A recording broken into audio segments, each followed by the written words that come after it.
Nan Channel, where family fun happens. มาเรียนรู้เรื่องสระกันเถอะสระอก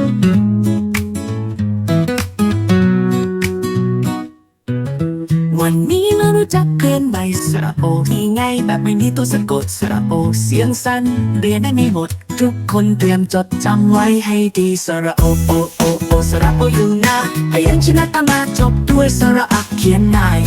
จำง่ายใช่ไหมล่ะสระโอตามด้วยอักคือสระโอไง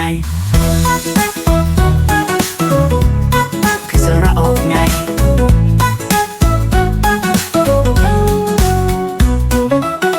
สระโอมีใช้หลากหลายจำได้ง่ายๆใช้กันทั่วไป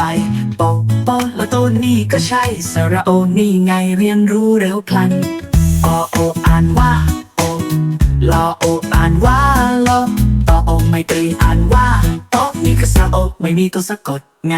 สระโอโอโอโอสระโออยู่นะพยัญชนะตามมาจบด้วยสระอักเขียนง่ายจำง่ายใช่ไหมล่ะสระโอตามด้วยอักคือสระโอไง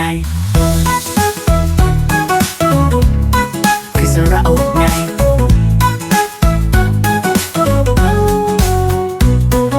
สระโอโอโอโอแสนง่ายมีใช้มากมายจำได้ขึ้นใจเขียนง่ายอ่านคล่องว่องไวเรียนภาษาไทยสนุกทุกวัน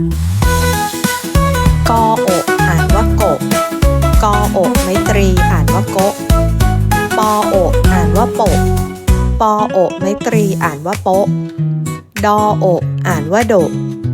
ลออกอ่านว่าโละฮออกอ่านว่าโฮสระโอสระโอแสนง่ายมีใช้มากมายจำได้ขึ้นใจเขียนง่ายอ่านคล่องว่องไวเรียนภาษาไทยสนุกทุกวันอย่าลืมกดติดตามกดไลค์กดแชร์เป็นกำลังใจให้ด้วยนะคะ